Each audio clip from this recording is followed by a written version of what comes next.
Yo YouTube, c'est Mary de la chaîne Merlin Mamaf et aujourd'hui on se retrouve pour la review de l'épisode 292 de Boruto. Alors l'épisode commence par un petit combat entre Momoshiki et Code. Bien sûr Code fait pas du tout le poids, il est en train de se faire exploser.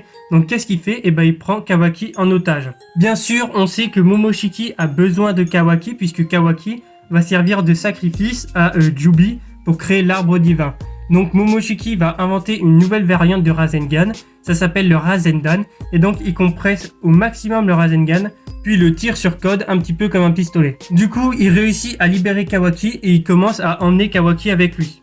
Kawaki se débat et du coup Momoshiki lui dit bah ok c'est très simple mec, je vais te péter les bras et les jambes, comme ça tu peux plus bouger et moi je suis tranquille. Donc c'est ce qu'il commence à faire, mais au même moment, Momoshiki sera immobilisé par la prise des ombres de Shikamaru. Et Naruto réussit à sauver Kawaki. Momoshiki va briser la prise des ombres de Shikamaru et Code va prendre en otage maintenant Shikamaru. Code dit à Naruto c'est très simple. Si tu bouges, Shikamaru il meurt. Donc du coup Naruto ne peut pas combattre parce que s'il combat, Shikamaru meurt. Pour pouvoir tuer Naruto, Momoshiki décide de se mettre dans une alliance très temporaire avec Code. Il lui fait bon bah ok c'est très bien puisque Naruto ne peut pas bouger, ne peut pas combattre, bah je vais le tuer. Donc il commence à créer un énorme Rasengan que Naruto n'a pas le droit d'esquiver bien sûr, sinon Shikamaru meurt. Et du coup comment il va s'en sortir?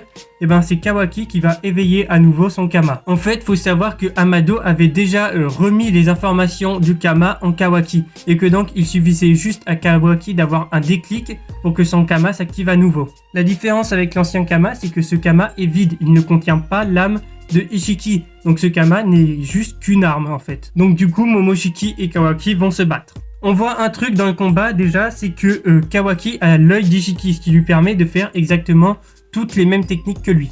Momoshiki et Kawaki continuent à se battre et à un moment ils vont utiliser la même technique à l'époque de Naruto et Sasuke, c'est-à-dire Rasengan versus Chidori. Bah là c'est un petit peu différent, c'est Rasengan versus le bras de Kawaki, mais l'idée est la même. Et juste après ce coup, Momoshiki commence à perdre le contrôle sur le corps de Boruto.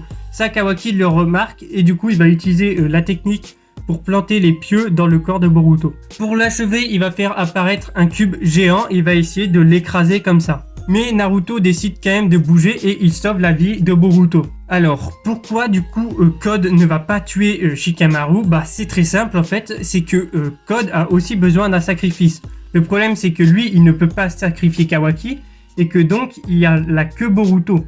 Donc si Boruto meurt, Code peut dire adieu à son sacrifice. Mais on retourne sur le combat et Boruto commence à reprendre possession de son corps. Il va écarter Naruto grâce à une technique et au même moment Kawaki va l'empaler. Alors déjà faut savoir que c'était le souhait de Boruto, en tout cas Boruto était d'accord avec cette solution. Bref, vous l'avez compris, du coup l'épisode se conclut sur la mort de Boruto. Bon alors qu'est-ce que j'ai pensé de cet épisode? Petite review détaillée comme d'habitude.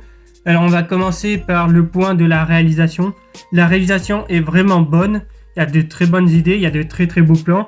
J'ai juste été gêné par le fait que j'avais l'impression que certaines actions étaient un peu lentes parce qu'ils ont abusé du ralenti. Alors le ralenti sur par exemple le Rasengan de Boruto avec le bras de Kawaki, ça c'était une hyper bonne idée. Mais par exemple le ralenti à chaque fois que Naruto sauve quelqu'un, du coup ça fait qu'on n'a pas vraiment l'impact de la situation. C'est-à-dire que les personnages réagissent en mode putain tout s'est passé hyper vite, mais vu que nous c'est ralenti, en fait on n'a pas cette sensation là, on n'a pas la surprise, on fait pas oh putain il y a Naruto quoi, c'est un petit peu dommage. Mais si on oublie ça en fait ils ont vraiment abusé sur les ralentis, il y en a facilement 5 ou 6 dans l'épisode en fait. Au niveau de l'animation était pas à la hauteur de ce qu'on aurait pu espérer pour le combat final de Boruto. L'animation était bonne, il y avait certains très bons moments, mais on voit que l'équipe a besoin d'une pause parce que là ils commencent vraiment à galérer, ils ont utilisé plusieurs animations, etc. Mais sinon globalement moi j'ai bien aimé le combat.